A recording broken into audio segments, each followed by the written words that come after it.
friends, today I'll outline a few practices on how I get to make myself happier, and I hope this would truly help you out as well into finding your own way of happiness.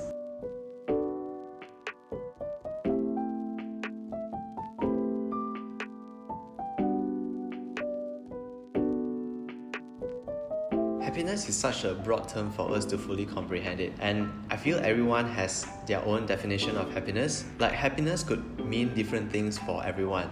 So basically, there are like things or events that could, bring us joy, satisfaction, a sense of fulfillment, and also contentment. And there's one interesting fact that I found out from the internet is that everyone has their own level, their baseline level of happiness. So for those people who are born naturally happier, they would naturally have a higher baseline of happiness in their life. So according to a research called Pursuing Happiness, the Architecture of Sustainable Change, conducted by Lyubomirsky S.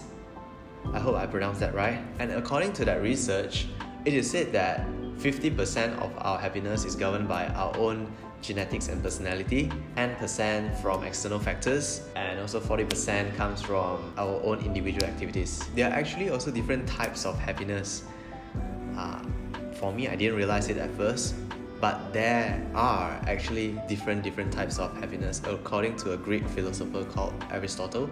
But don't worry about it for now, as I will show you guys more in detail about the types of happiness in another video. So now here are the few tips, or I would say habits, that could potentially make our life happier and more fulfilled. And the tips that I'm about to share is applicable for everyone. Okay, coming to the first tip.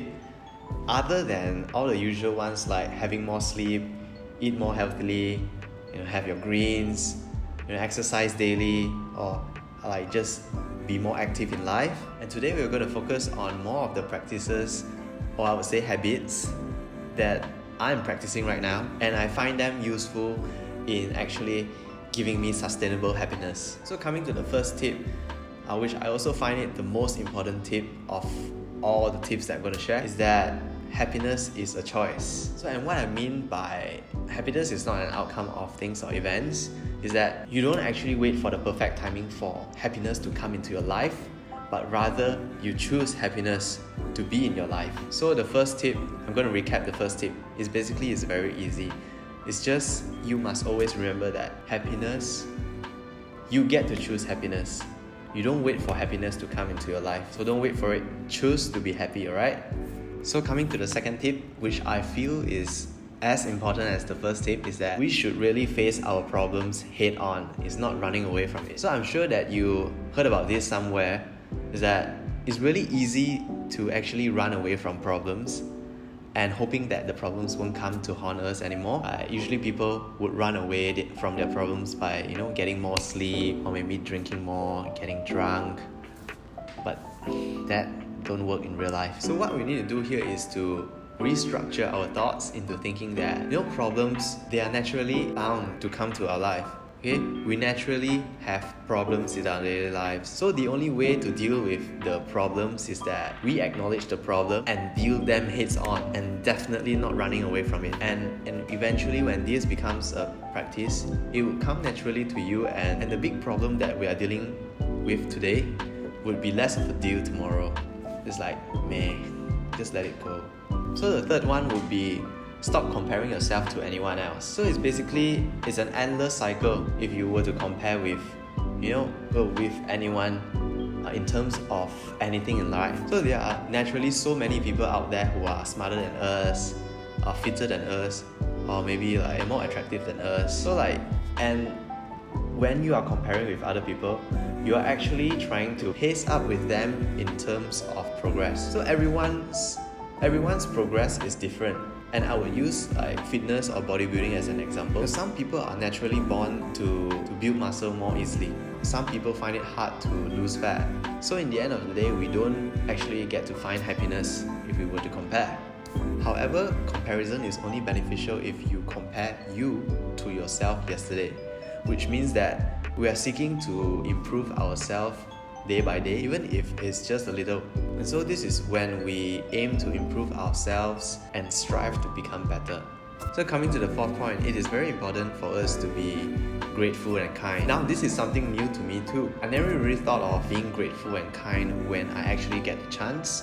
So this comes like really new to me, and I found it and when I learned it online. So these words can only be understood when we see them as a form of discipline rather than responses. And what I mean by that is that we don't wait till the day that we are successful, then only we be kind or grateful to others. So for example, like you don't wait till the day that you earn like 10,000 a month, 20,000 a month in order to give some charity. So it simply means that you don't have to wait till the day that you start earning 10,000, 20,000 or 30,000 a month in order to give a charity to the ones in need. So for this point, I'm also teaching myself that is to start being grateful and kind to others when you get the chance. So this is what I'm still teaching myself, is to be grateful and kind to others starting from today onwards, and you guys should too, and make it a part of discipline in life. So coming to tip number 5, which is quite obvious,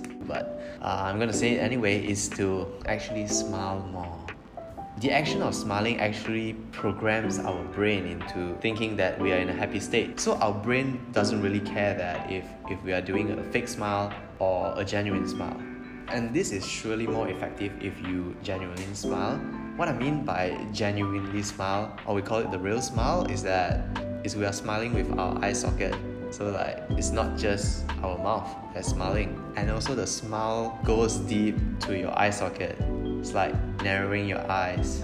That's a real smile, okay? Instead of no matter what smile you give, a fake smile or a real smile, and our brain starts to release these neurotransmitters. They are called dopamine and serotonin. So dopamine is the neurotransmitter that increases our state of happiness, and the serotonin is associated with reduced stress. So a scientific study done by University of Cardiff in Wales found that the Botox users were happier on average because of their inability to frown compared to the non-Botox users who could frown. So these are the 5 tips that I find interesting and useful for myself. So they work like little hacks in my life to actually, make my life more meaningful and happy. And I hope you guys find it helpful too. And don't forget to give it a thumbs up, subs up, and it would really help this channel out as I'm just starting out. I thank you guys again, and I'll see you again in the next video. Cheers.